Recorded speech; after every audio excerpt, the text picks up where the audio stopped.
picks and a third. One of the biggest mistakes I made in my career was drafting Vernon Golston with the 6th pick. It was a projection. He played with his hand down. We were transitioning to 3-4. It was a bad decision with a bad process. We should have done that in the 2nd or 3rd round. You could live to fight another day. I can't imagine that Kyle Shanahan would trade up 2 1s and a 3rd not to know who they're going to take. And when you see them flying around the country, going to Ohio State last week with Justin Fields, being in North Dakota yesterday, what that says to me and what I am hearing around the league is they are not unanimous in who they want to pick, meaning John Lynch, Adam Peters, and Kyle Shanahan. And at the Jets, we had a sign in our draft room, in God we trust, for everyone else we need data. And I think what they're doing is they're checking those last box in terms of being very thorough. I kind of like that. All right, so Yates, and you sit there and you are talking to absolutely everybody. Give me the way you see it, because we're done now. I mean, the process, for the most part, is done. Fields had a 2nd pro day. Lance had a 2nd pro day. Mac Jones had 2 pro days. Where are we right now, 9 days from the draft, as far as where these quarterbacks should be expecting to go?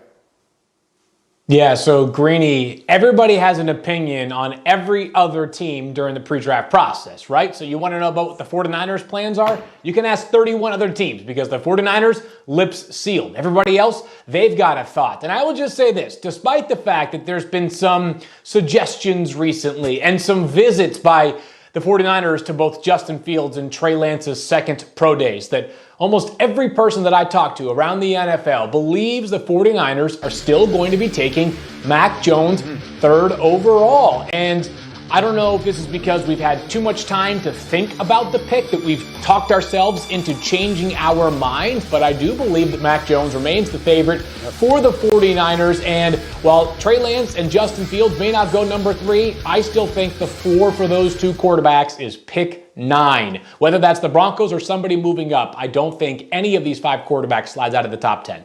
All right, so that again would be the fastest that we've ever seen it happen. If 4 of them go off the board with the first 4 picks, that would be unprecedented. So no one is falling in these scenarios. So we have to be very careful with how we frame this. But to be the 5th quarterback in a 5-quarterback draft is not something that these guys, I think, would be excited about. One way or another, we are just getting rolling. As we can tell, Steph without MVP.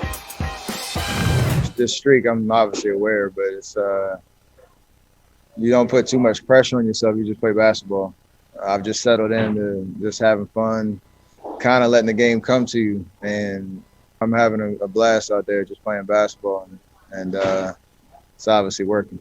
You guys ask me after every game what I think of Steph and his performance. And it's whatever I said last game, just use that.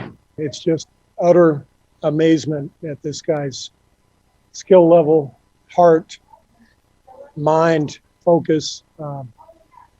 It's just amazing to watch. Well, it's a 2-time MVP, but he's never played better than he's playing right now. Since last Monday, Steph has 4 games with 10 threes. That stretch alone would give him the 3rd most such games all time. That's since last Monday. He's also the first player ever to average 40 points, 50% from the floor, 40% on threes, and 90% from the line over an 11-game stretch.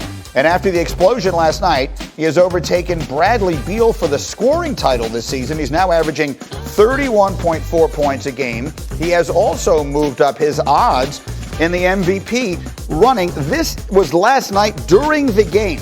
Caesars Sportsbook by William Hill moved his odds from 50-1 to 20-1 as a result of last night's game alone. And so here is Tim Legler and Legs. Now, we were talking before the show came on about just what this stretch has meant for the sport, for the league at a time when they so desperately need it. What do you think about the idea that Steph has entered the MVP conversation?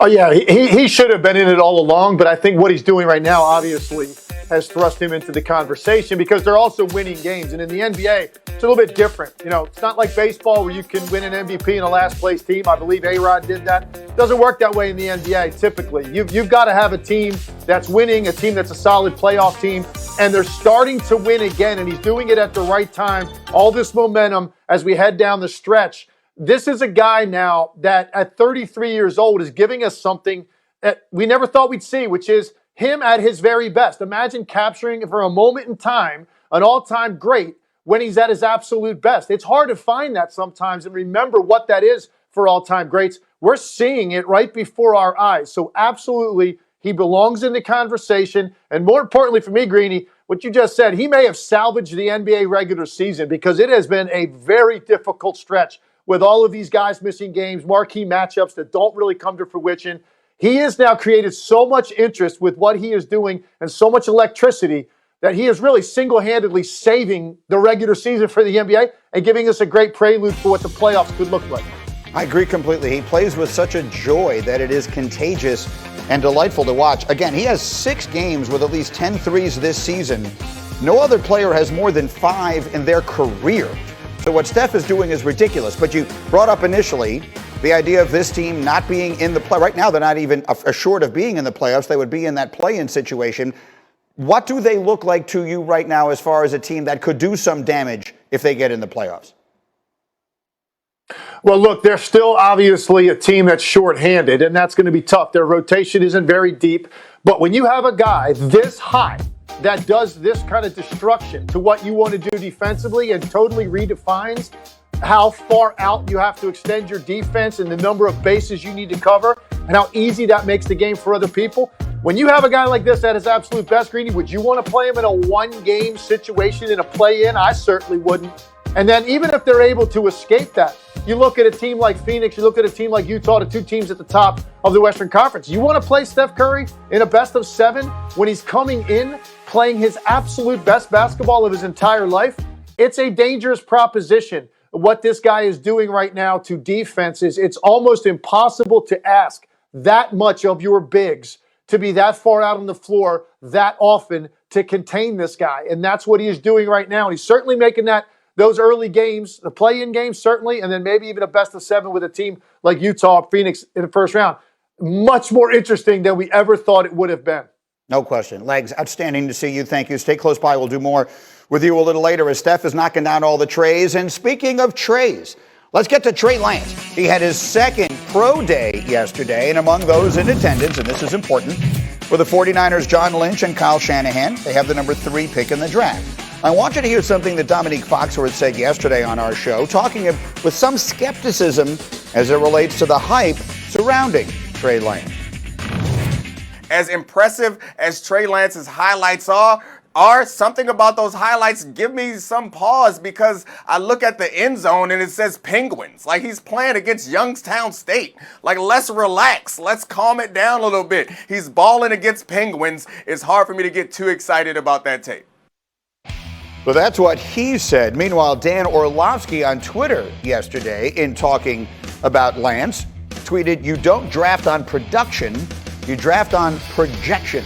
So a couple of different ways to look at this very intriguing prospect. Let's look at him a little more closely, Field and Mike T. And Dan, I'll start with you. It's usually Ryan Clark I ask to do this, but explain that tweet. Well, Greeny, quarterback production is a completely dependent result, especially in college football. Okay, like what was your play caller like? How did your receivers play? How good was the offensive line? Like, I know a lot. I've seen a lot of quarterbacks in college football that at the end of the day, they played a top 10 defense and they threw for 380 yards and 70% completion percentage. So their production was incredible. Well, 8 of those throws were screens behind the line of scrimmage that receivers took into 120 yards after the catch, right? So the quarterback production thing is such an overblown thing. I would say this, everybody at home, go on your computer right now and type in all-time college passing leaders. You're not going to find a name until you get to like 20 that's had a really good NFL career. Do it with touchdowns. You won't find a name till like 30 that's had a good NFL career. Projection is completely individualized. What are you as a player? What is your skill set and your traits and your talents? What are they now and what could they potentially be in 5 years? I don't really care what you did versus a certain team. Projection over production. That's a really fascinating one, and I haven't heard it framed with those specific words, but it really is a good way to look at it. Mike T is one who has made these picks. Projection versus production. How do you see it? There is a time and place for projection, but not what San Francisco just did, trading 2 first-round picks and a third. One of the biggest